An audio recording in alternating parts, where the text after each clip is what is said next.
Okay, today guys, we're going to be doing a quick countertop unboxing of the P365. Well, alrighty, we're about to unbox it. Now I have unboxed this already just for a little bit, just to check it out, make sure it was gunned, see how it felt, make sure it was about what I expected. Of course, who ain't going to open the box as soon as you get home anyway. My wife found this at some local gun shop here in Alabama. Got super lucky, somebody didn't pick up a gun and they let her have it for me. All right, so we have a little card about Sig accessories. What's this? Oh, Sig sticker.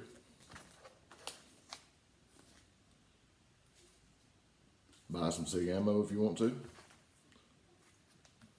Instruction manual, pretty thick.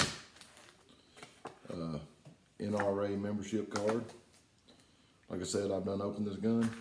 It had a flag in it. I took it out.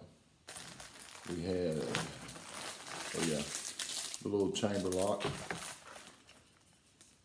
The 10-round pinky extension mag. And the gun. Now, I've seen these unboxing / comparison videos on here. That's the reason I wanted the gun to start with. Thought it'd be perfect for concealment. Everybody keeps comparing this to the Glock 43. Now, I do not own a Glock 43, but I was thinking about getting one, and I borrowed my nephew's and carried it around for 3 or 4 days to see how I like it. I'm gonna tell you this, with all them size comparisons, this actually feels way smaller to me than that Glock 43 of his did. It's just very small. On the grip, the natural one right there, if you can see, 2-finger grip. Now, I have my Ruger LCP here for comparison. I don't have a magazine in it because it's sitting here loaded. But with that magazine in, I get the exact same 2-finger grip. Another funny note, all these measurements and everything, if anybody's bought a Ruger LCP, they ship with this pocket holster here, which the LCP fits into it just fine.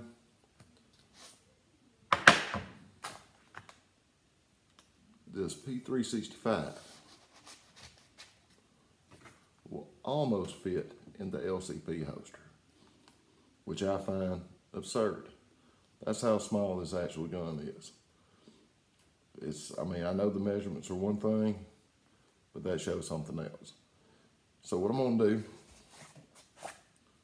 is I have some, I don't know if it's Winchester white box, Remington, or maybe some Federal ammo. I'm gonna take some pictures of the inside of this gun. It's probably gonna be for another video, just to show what it looks like, brand new out of the box. Probably shoot 50 to 100 rounds. And then I'm gonna take it apart, give my impressions of shooting and start with, because I've yet to shoot this gun, and see what the internals look like after it's been fired. Because the videos I've seen, there's been a lot of wear and tear. Now, how that affects the performance of the gun, I don't really know. So stay tuned for the P365 video probably in a day or two.